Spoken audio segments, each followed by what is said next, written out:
Welcome viewers to my YouTube channel. मैं हूं सूरज राज और इस वीडियो में हम लोग पढ़ने वाले हैं एक्सेलरेशन और अलग अलग तरह के एक्सेलरेशन के बारे में। तो सबसे पहले हम लोग एक्सेलरेशन वर्ड का मतलब समझ लेते हैं। तो कोई भी मूविंग बॉडी पर सेकेंड में जो वेलोसिटी में चेंजिंग लाता है उसे ही हम लोग एक्सेलरेशन कहते हैं। यानी कि किसी भी मूविंग बॉडी का पर सेकेंड में जो वेलोसिटी या तो इंक्रीज़ करेगा या तो डिक्रीज़ करेगा उसे ही हम एक्सेलरेशन कहेंगे।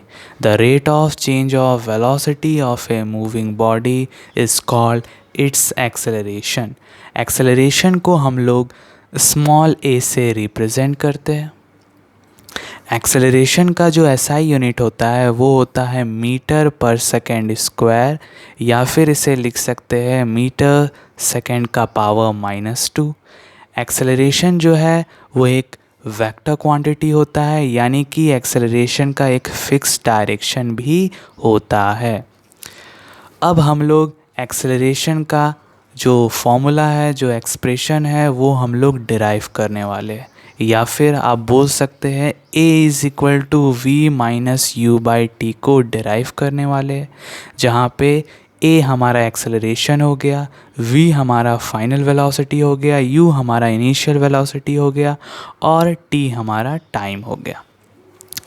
तो इसे समझते हैं एक फिगर के हेल्प से। तो आप यहाँ पे देख सकते हैं एक पॉइंट ए है, एक पॉइंट बी है। तो मान लीजिए किसी भी मूविंग बॉडी का जो शुरुआत का वेलोसिटी है, जिसे हम इनिशियल वेलोसिटी कहते हैं, वो है u। और कुछ समय के बाद जब वो मूविंग बॉडी पॉइंट बी पर पहुंचा तो उसका जो अंतिम वेलोसिटी हो गया, जिसे हम फाइनल वेलोसिटी कहते हैं, वो हो गया v। टाइम यहाँ पे t सेकेंड है। और जब ये मूविंग बॉडी मोशन कर रहा था तो इसमें एक यूनिफॉर्म एक्सेलरेशन प्रोड्यूस हो रहा था, जो है a। अब यूनिफॉर्म एक्सेलरेशन क्या होता है? तो इक्वल इंटरवल ऑफ टाइम में वेलोसिटी में अगर इक्वल अमाउंट से चेंजिंग आएगा उसे हम लोग कहेंगे यूनिफॉर्म एक्सेलरेशन। तो t सेकेंड में इस मूविंग बॉडी के वेलोसिटी में जो चेंजिंग आया वो क्या हो जाएगा? Final velocity minus initial velocity. Viewers एक बात का ध्यान रखिएगा, जब भी हम लोग चेंज निकालते हैं किसी भी फिज़िकल क्वांटिटी का, तो उस फिज़िकल क्वांटिटी का जो फाइनल वैल्यू होता है उसमें हम इनिशियल वैल्यू को सब्ट्रैक्ट करते हैं। यानी कि जैसे आप यहाँ देख सकते हैं कि t सेकेंड में वेलोसिटी में कितना चेंजिंग आया, तो हमने यहाँ पे क्या किया? फाइनल वेलोसिटी में इनिशियल वेलोसिटी को सब्ट्रैक्ट किया। तो 1 सेकेंड में वेलोसिटी में कितना चेंजिंग आएगा? v-u/t। t सेकेंड में वेलोसिटी में चेंजिंग आया था v-u। 1 सेकेंड में कितने वेलोसिटी में चेंजिंग आया? v-u/t। और एक्सेलरेशन इज इक्वल टू क्या हो गया? v-u/t, क्योंकि change in velocity with respect to time ही एक्सेलरेशन होता है। तो एक्सेलरेशन का फॉर्मूला क्या बन गया? Final velocity minus initial velocity by time. अब हम लोग यूनिफॉर्म एक्सेलरेशन को पढ़ते हैं। तो यूनिफॉर्म वर्ड का मतलब होता है समान। इक्वल इंटरवल ऑफ टाइम में अगर कोई मूविंग बॉडी इक्वल अमाउंट से वेलोसिटी में चेंजिंग ला रहा है तो जो एक्सेलरेशन प्रोड्यूस होगा उस मूविंग बॉडी में उसे हम कहेंगे uniform acceleration. If the velocity of a moving body in a straight line changes by equal amount in equal interval of time, it is called uniform acceleration। जैसा कि आप लोग इस फिगर में देख सकते हैं कि एक मूविंग बॉडी जो है वो ए से स्टार्ट किया मोशन करना। फर्स्ट सेकेंड में उसका जो पॉइंट ए पे जो वेलोसिटी था वो 10 मीटर पर सेकेंड था, इस पॉइंट में 12 मीटर पर सेकेंड हो गया। यानी कि एक सेकेंड में कितने वेलोसिटी में चेंजिंग लाया? 12 माइनस 10, 2 मीटर पर सेकेंड। नेक्स्ट 1 सेकेंड में कितना चेंजिंग आया? देखिए यहाँ पे 12 है, यहाँ पे 14 है, तो 14 माइनस 12 2 मीटर पर सेकेंड। फिर 1 सेकेंड में, अगले 1 सेकेंड में कितना चेंजिंग आया, देखिए यहाँ पे 14 है, यहाँ पे 16 है, 16 माइनस 14 2 मीटर पर सेकेंड। यानी कि इस मूविंग बॉडी का जो वेलोसिटी है वो टाइम के रिस्पेक्ट में इक्वल अमाउंट से चेंज हो रहा है, तो ये मूविंग बॉडी हमारा यूनिफॉर्म एक्सेलरेशन प्रोड्यूस करेगा। यूनिफॉर्म एक्सेलरेशन को हम लोग कांस्टेंट एक्सेलरेशन भी कहते हैं।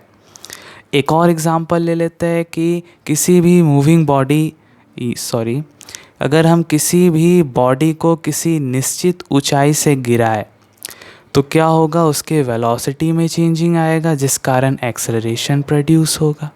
वो एक्सेलरेशन क्या हो जाएगा, uniform acceleration. The acceleration produce in A freely falling body is uniform acceleration.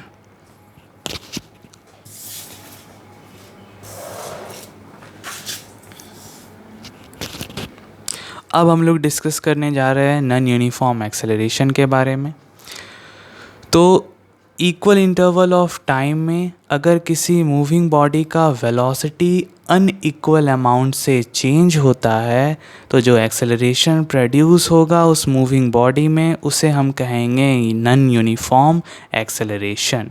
If the velocity of a moving body changes by unequal amount in equal interval of time it is called non uniform acceleration. जैसा कि आप लोग इस figure में देख सकते हैं कि एक मूविंग बॉडी पॉइंट ए से पॉइंट बी तक गया फर्स्ट सेकेंड में, तो यहाँ पे था वेलोसिटी 10, यहाँ पे है 15, तो वेलोसिटी में कितना चेंजिंग आया, 15 माइनस 10 5 मीटर पर सेकेंड। अब बी से सी की ओर गया नेक्स्ट 1 सेकेंड में, तो यहाँ देख सकते हैं वेलोसिटी 15 था, यहाँ पे 18, तो 18 माइनस 15 कितना हो गया, 3 मीटर पर सेकेंड। अब नेक्स्ट 1 सेकेंड में यहाँ पे 18 था, यहाँ पे 25 था, 18 25, तो 25 में 18 को सब्ट्रैक्ट करेंगे तो क्या आ गया 7। यानी कि हर एक सेकेंड में वेलोसिटी जो है वो अनइक्वल अमाउंट से चेंज हो रहा है, तो नॉन यूनिफॉर्म एक्सेलरेशन का प्रोडक्शन होगा।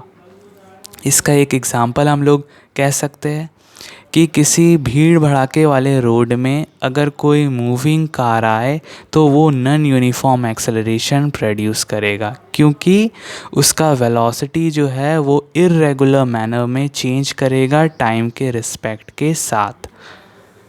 अब पॉजिटिव एक्सेलरेशन क्या होता है, तो अगर किसी भी मूविंग बॉडी का वेलोसिटी टाइम के रिस्पेक्ट में बढ़े तो ऐसे एक्सेलरेशन को हम लोग पॉजिटिव एक्सेलरेशन कहते हैं। If the velocity of a moving body increases with the increase of time it is called positive acceleration. Positive acceleration में ध्यान रखिएगा कि फाइनल वेलोसिटी जो है वो इनिशियल वेलोसिटी से हमेशा ग्रेटर होता है, यानी कि v is always greater than u। Negative acceleration क्या होता है, अगर किसी मूविंग बॉडी का वेलोसिटी टाइम के रिस्पेक्ट में घट रहा है तो जो एक्सेलरेशन प्रोड्यूस होगा उसे हम लोग कहेंगे negative acceleration. If the velocity of a moving body decreases with the increase of time it is called negative acceleration. Viewers याद रखिएगा कि नेगेटिव एक्सेलरेशन को हम लोग डी एक्सेलरेशन और रिटार्डेशन भी कहते हैं। नेगेटिव एक्सेलरेशन के केस में क्या होता है कि इनिशियल वेलोसिटी u जो है वो फाइनल वेलोसिटी से ग्रेटर होता है, यानी कि u must be greater than v। और नेगेटिव एक्सेलरेशन में एक्सेलरेशन क्या होता है, नेगेटिव होता है। तो व्यूअर्स अगर आपको मेरा ये वीडियो अच्छा लगा है तो प्लीज़ लाइक शेयर और सब्सक्राइब करिए ताकि आपको अगला वीडियो मिल सके। Thank you.